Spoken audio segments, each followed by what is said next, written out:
Hello दोस्तों हम लोगों ने एनसीईआरटी क्लास 11th में फर्स्ट चैप्टर सेट स्टार्ट कर दिया था।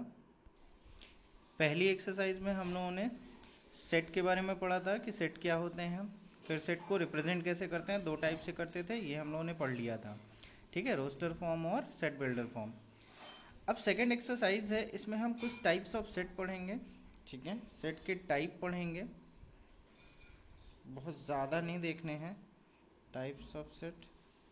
ठीक है, बहुत आसान एक्सरसाइज है, बस एक एक लाइन में, मैंने पहले ही बोला कि सबसे आसान सा चैप्टर है सेट। इसमें एक एक लाइन का आंसर है, आराम से बस केवल समझते जाइए और आंसर लिखते जाइए।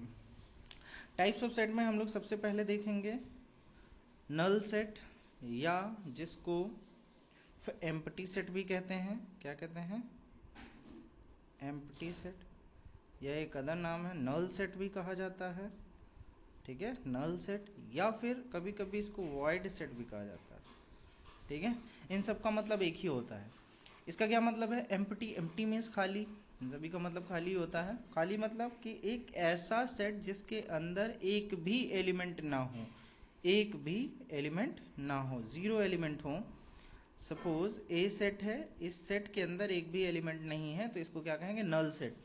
आप ध्यान रखिए, अगर आप नल सेट को रिप्रेजेंट करते हो करली ब्रैकेट में, तो उसके अंदर एक भी एलिमेंट नहीं लिखना है। अदरवाइज एक और नोटिफिकेशन होता है नल सेट को रिप्रेजेंट करने का, ऐसे करके फाइव बना देते हैं। अगर ये बनाया है तो इसका मतलब है नल सेट। भूल करके भी कभी भी करली ब्रैकेट के अंदर फाइव मत बना दीजिएगा, नहीं तो ये नल सेट नहीं माना जाएगा। ठीक है, क्योंकि अब इस कंडीशन में फाइव इस सेट का एक एलिमेंट कहा जाएगा। ठीक है, इसलिए ये नल सेट नहीं माना जाएगा। नल सेट आपको दिखाना है, एम्प्टी सेट आपको दिखाना है, तो या तो आप पूरा ब्लैंक छोड़ दीजिए करली ब्रैकेट बना करके, या फिर सिर्फ फाइव लिख दीजिए, इसका मतलब भी नल सेट हो जाएगा। ठीक है, फिर उसके बाद एक और है जो आपकी एक्सरसाइज में बहुत पूछा गया है, फाइनाइट सेट। फाइनाइट सेट का मतलब क्या होता है? एक ऐसा सेट जिसके अंदर जो नंबर ऑफ एलिमेंट लिखे हों वो फाइनाइट हो। जैसे मैंने कहा कि 1 से लेके 10 तक के जितने भी इवन नंबर हैं, तो हमने लिख दिया 2 4 6 8 10, फाइनाइट हैं हम इनको।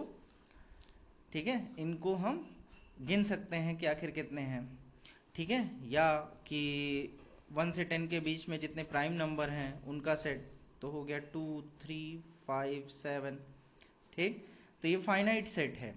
ठीक है, तो इसको फाइनाइट सेट कहेंगे कि एक ऐसा सेट जिसके अंदर नंबर ऑफ एलिमेंट जो हैं वो काउंटेबल हों, फाइंड कर सकते हों, फाइनाइट हों। ठीक है, तो उसको फाइनाइट सेट कहेंगे। तीसरा आता है इनफाइनाइट सेट। क्या आएगा?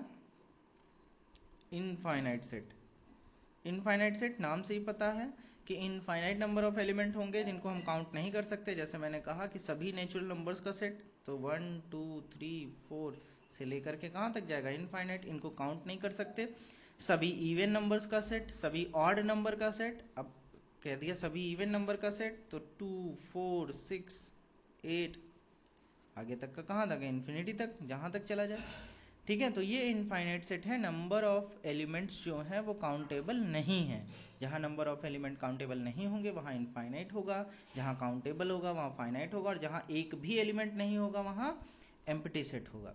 ठीक है, तो एक ये आता है। इसके बाद इसमें एक एक्स्ट्रा एक क्वेश्चन दिया हुआ है, इक्वल सेट का भी क्वेश्चन आपको मिलेगा कि इक्वल सेट क्या होते हैं। ठीक है, तो दो सेट ए और बी इक्वल तब होंगे जब दोनों में सेम नंबर ऑफ एलिमेंट और सेम एलिमेंट, मतलब कि वही एलिमेंट, हर एक एलिमेंट एक में जो जो एलिमेंट ए में हो वही वही एलिमेंट बी में हो। ठीक है, equal number of element and same number of element, उतने ही एलिमेंट और वही एलिमेंट होने चाहिए। ऑर्डर कुछ भी हो, ऑर्डर हो सकता हो ऐसा लिखा हो, या इनके में ऐसा लिख दिया हो। ठीक, तो ये दोनों क्या हैं? इक्वल सेट कहलाएंगे। क्यों? क्योंकि देखो सेम एलिमेंट हैं, काउंट उतने ही एलिमेंट हैं, 1 2 3 4 5, 1 2 3 4 5, और वही एलिमेंट हैं। ठीक है, सेम नंबर ऑफ एलिमेंट और सेम एलिमेंट भी होने चाहिए, अदरवाइज इक्वल सेट नहीं होगा, तो हम इसको इक्वल कहेंगे। लेकिन अगर इसमें से एक भी मिसिंग होता या एक भी कम होता, इधर उधर होता, तो हम डज नॉट इक्वल टू लगाते। ठीक है, तो ये चीज़ है। कहीं कहीं पर इक्विवेलेंट सेट भी आपको बेटा देखने को मिलेगा, तो फिलहाल वो आपको नहीं पूछा, लेकिन मैं बता देता हूँ कि इक्विवेलेंट सेट का मतलब होता है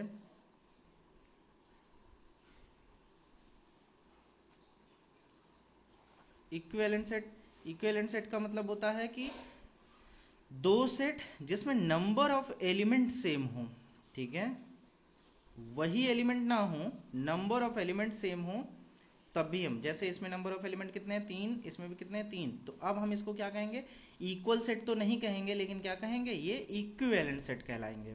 ठीक है, ये फिलहाल आपके कोर्स में नहीं है। तो बस यही 2-3 बातें थी जिनको हमें जानना था, देख लेना था। अब सीधे हम एक्सरसाइज पर बढ़ जाते हैं। और एक्सरसाइज में मैंने आपको पहले भी बताया कि बहुत ज़्यादा क्वेश्चन नहीं है, सिर्फ सिंपल रीड करना है और आंसर देते चले जाना है। ठीक है, तो चलिए देखते हैं। क्वेश्चन नंबर 1 बोला है which of the following given below is null set. नीचे क्वेश्चन दिए हुए हैं, बता रहे हैं कौन कौन से नल सेट है। तो जैसे फर्स्ट पार्ट इसमें बोला, कहा set of odd natural number which is divisible by 2। Odd natural number, set of odd natural number which is divisible by 2। अब बताएं मुझे कि ऐसा कौन सा ऑड नेचुरल नंबर है, ऑड नेचुरल नंबर जो कि डिविजिबल हो 2 से। तो आपको पता है कि कोई भी ऑड नंबर 2 से डिविजिबल नहीं होता। तो एक ऐसा सेट है, एम्प्टी सेट है कि नहीं, नल सेट है, तो इसका मतलब ये नल सेट है। ठीक है, फिर दूसरा है set of even number which are prime. Set of even number which are prime. अब देखो, प्राइम नंबर में अकेला 2 ही एक ऐसा नंबर होता है जो इवन भी है और प्राइम भी है। ठीक है, तो इसमें एक एलिमेंट मिला है, तो क्या ये नल सेट कहलाएगा? नहीं, क्योंकि इसके अंदर एक एलिमेंट है। इसी तरीके से आगे है third part, set builder form में लिखा हुआ है कि x एक नेचुरल नंबर है और इसकी वैल्यू 5 से लेस है और ग्रेटर देन 7 है। क्या कहा, x की वैल्यू लेस देन 5 है एंड x की वैल्यू ग्रेटर देन 7। ये लो भैया, ऐसा कौन सा नंबर होता है, किसी सेट में ऐसा कोई नंबर हो सकता है कि जिसकी वैल्यू 5 से कम और 7 से ज़्यादा हो ही नहीं सकता ऐसा कोई नंबर कि 5 से कम और 7 से ज़्यादा। तो कैसा सेट है, नल सेट है। ठीक है, फिर है दो पैरेलल लाइंस में एक कॉमन पॉइंट। तो दो पैरेलल लाइन में एक कॉमन पॉइंट कभी हो सकता है, कभी नहीं हो सकता, तो कोई भी कॉमन पॉइंट नहीं मिलेगा, इसका मतलब ये भी कैसा सेट है, नल सेट है। क्लियर हो गया? ठीक है, दो पैरेलल लाइन में कभी कोई कॉमन पॉइंट हो सकता है, कोई भी नहीं, ये अलग, इनका पॉइंट अलग होगा और इनका अलग पॉइंट होगा, तो कोई भी कॉमन पॉइंट नहीं होगा, तो कैसा सेट मिलेगा आपको, नल सेट मिलेगा।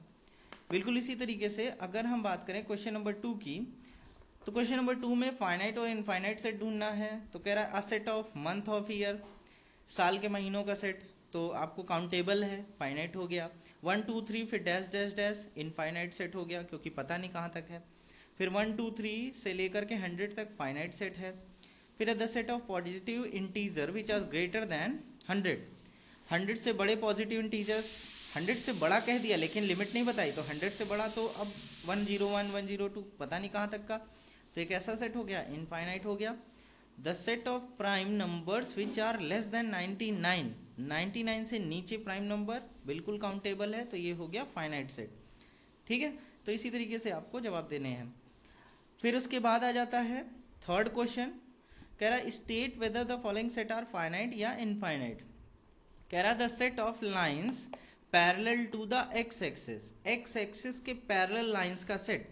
अब आप ध्यान से देखें, ये आपकी एक्स एक्सिस है, इस एक्स एक्सिस के पैरेलल लाइंस का सेट। तो देखो एक ए लाइन, एक ए लाइन, एक ए लाइन, एक ए लाइन, एक ए लाइन, अब जाने कितनी लाइंस आप पैरेलल खींच सकते हो अपने इस एक्स एक्सिस के long, 1 line, 2 line, 3 line, 4 line, 5 6 7, infinite. तो इसका मतलब है कि ये कैसा सेट बनेगा, इनफाइनाइट सेट बनेगा। क्यों? क्योंकि इसके अंदर जो लाइंस बनेंगी L1 L2 L3 से लेकर के पता नहीं कहाँ तक का जाए, L1 L2 L3, ढेर सारी लाइंस पैरेलल ड्रॉ करी जा सकती हैं, इसका मतलब इनफाइनाइट सेट। क्लियर हो गया? फिर है the set of letters in the vowel, vowel जो होते हैं वो फाइनाइट हो गया, AEIOU।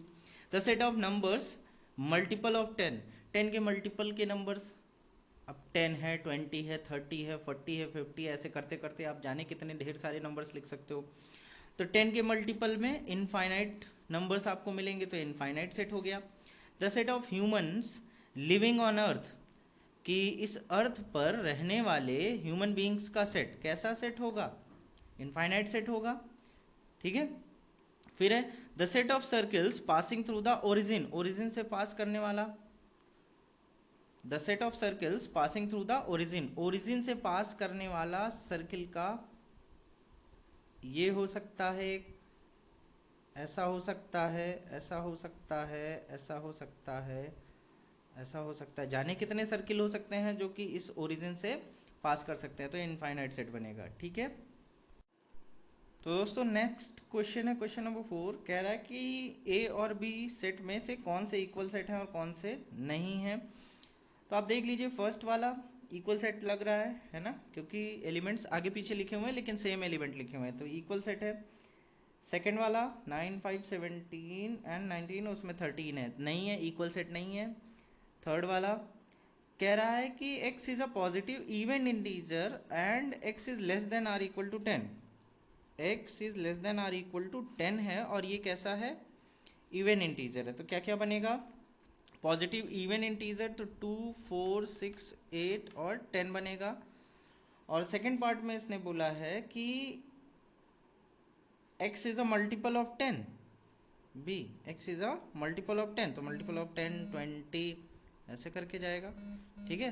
तो ये कहाँ है भाई इक्वल सेट, ये इक्वल सेट तो नहीं है, तो क्या लिख देंगे, a does not equal to b, ठीक है।